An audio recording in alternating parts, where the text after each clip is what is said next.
All right. Thanks everyone for joining us here this morning with senior longstopper Chris Stoll. If you have a question for Chris, please use the raise hand feature. I'll call on you to unmute and then you can ask your question.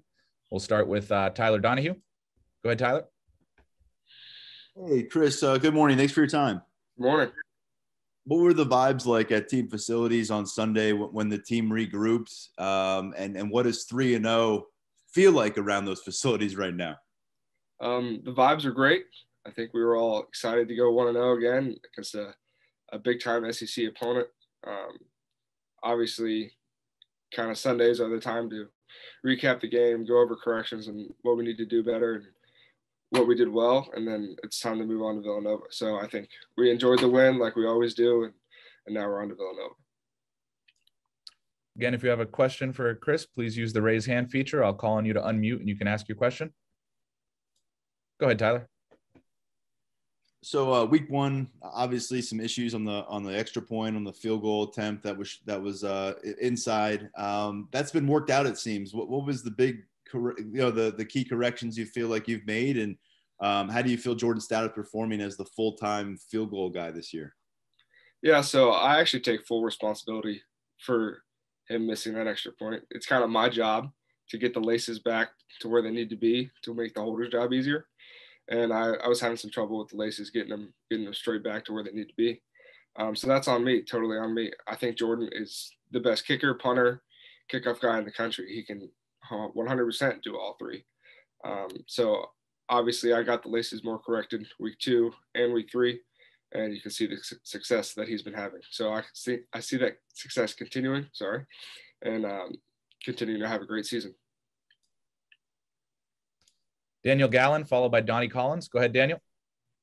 Hey, Chris, where did you see Jordan put in, or how much work did you see Jordan put in this offseason to get to the point, where he won the job to be, the inside 40 yards in addition to the long guy? What was it like watching him work to get to that point?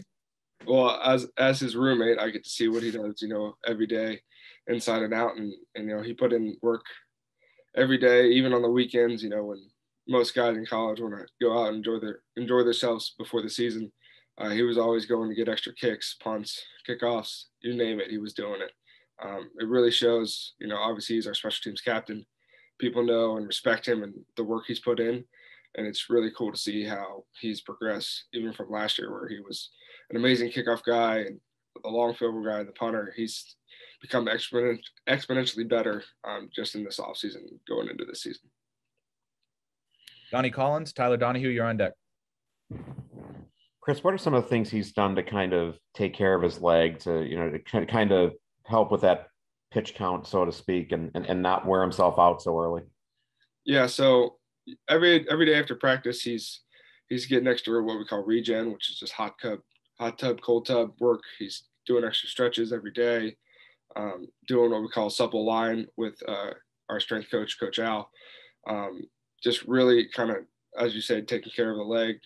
The rep count obviously is going to be high, but I think he's obviously the man to do it with his preparation and his commitment.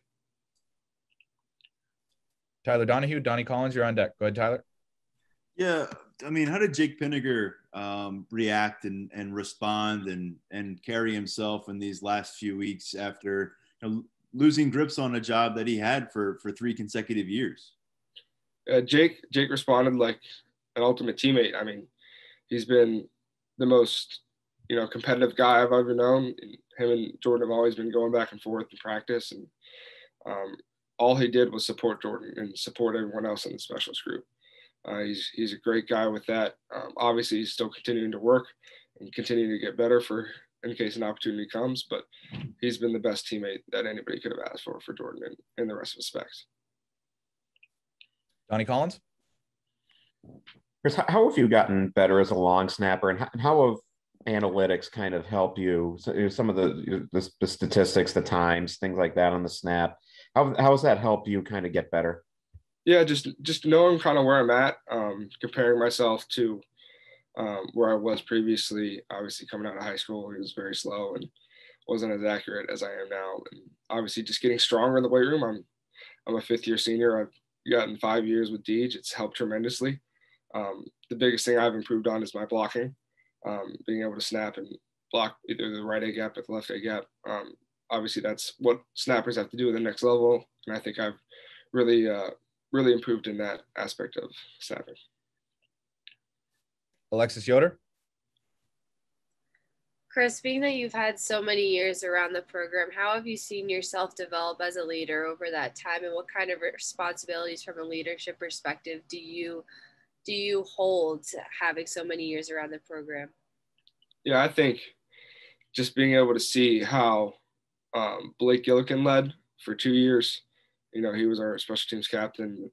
He always kind of led by example, didn't really talk much, just kind of put in the work and showed that he was going to do his job correctly on Saturdays. And I think that's how I lead.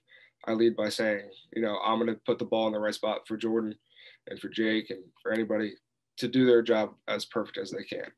My job is not to get noticed by anybody. Basically, if I'm doing my job right, nobody should know who I am, and except my teammates, knowing that special teams is doing its job. So I think that's how I lead on this team. Donnie Collins. Who was an example for you as a long snapper? Somebody you followed in your career that kind of helped you in that way? You talking like an idol or? Yeah, Do you watch long snappers when they when you're just watching a game, NFL, things like that? Oh yeah, it's always fourth down. Oh, I gotta watch the snap. But I watch pretty much any game I'm watching, college or NFL. I'm watching every long snap and seeing kind of what they do, especially more punt snaps. Obviously, field goal snaps, it's kind of personalized, what yardage they're at, who's their holder, where do they like it. But just to name a couple guys, I like Tyler Ott of the Seahawks, Clark Harris of the Bengals, and Luke Rhodes of the Colts. Those are some guys who are, well, Luke Rhodes is a 4-year vet. Clark Harris has been there for over a decade. You know, he knows what he's doing. I like to watch them and just kind of see how they interact, see how they warm up on the sidelines. I've been to a couple Bengals games to see how they stay warm, what their routine is, and kind of implement those things into my game. Tyler Donahue.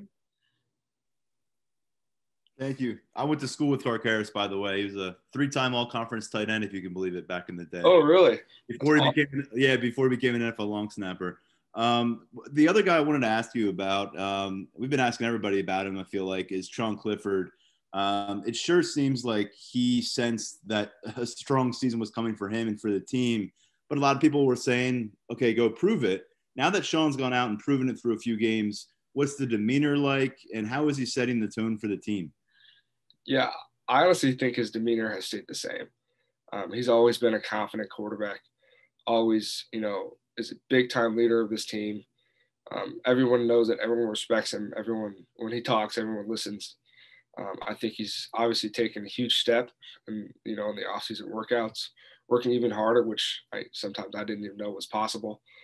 He's just super committed to this team, super committed to getting better.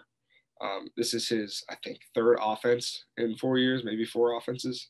But he's continuing to just learn, get better. Coach Jurschitz has obviously been a huge improvement and developing him from what I've heard. Obviously, Sean's a good friend of mine. We talk all the time. And I really think he's just going to continue to go up and continue to improve this season. Go ahead, Tyler. Yeah, something James Franklin mentioned after the game on Saturday was that Sean has faced criticism. He's faced public criticism. He's faced criticism in the building from his coaching staff in the last year, and he's responded to it. You being a close friend, how do you think Sean was able to kind of dig himself out of a hole that kind of was created in 2020? Yeah, I think he really, really relied on his friends and his teammates. And we were the ones who were going to tell him how it is, and we're also going to give him the confidence that he needs. But also, it's just something inside Sean that he's just like, okay, I'm just going to work harder. I'm going to get better on my own. I'm just going to continue to do the little things right and continue to be the best quarterback I could be. He was always a super hard worker. That's pretty much it. I mean, he's a man. He's a beast. He just continues to grind and continues to get better, no matter what the critics say. Go ahead, Tyler. Sorry, I don't mean to dominate this call, but another one for you here is Sanders Sahadak. At 24/7 Sports, we had him as the top-ranked kicker in the country coming in. I'm curious what the scouting report from a long snapper is at this point on how he's performed. Sanders been doing great. Obviously, he's kind of number 3 on the depth chart for kicking right now, and obviously he's got 2 great guys ahead of him, Jordan, Jake. Excuse me. But he's just continuing to get better. I mean, obviously, I don't know if any of you guys have seen him. He's a little guy. He's continuing to put on weight and build strength and just kind of enjoy college. He's not playing right now, but he will be soon. He's just doing a great job. He's a great kid. Like, love the guy to death. Daniel Gallen.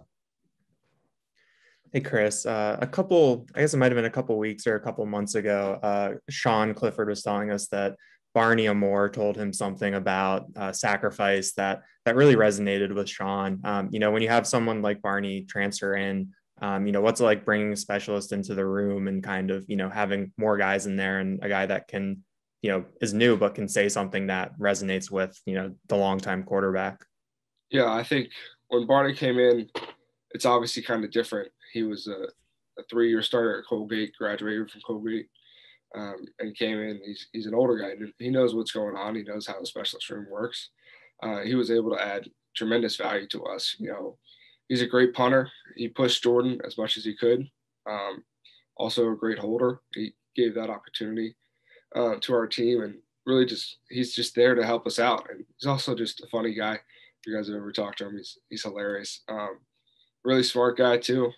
He just adds tremendous value to the specialist room. Final call for questions for Chris. If anybody has an additional question, please use the raise hand feature. I'll call on you to unmute and you can ask Chris your question. If not, we'll let him go.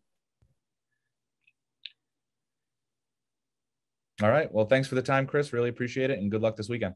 Thanks, guys. Appreciate it.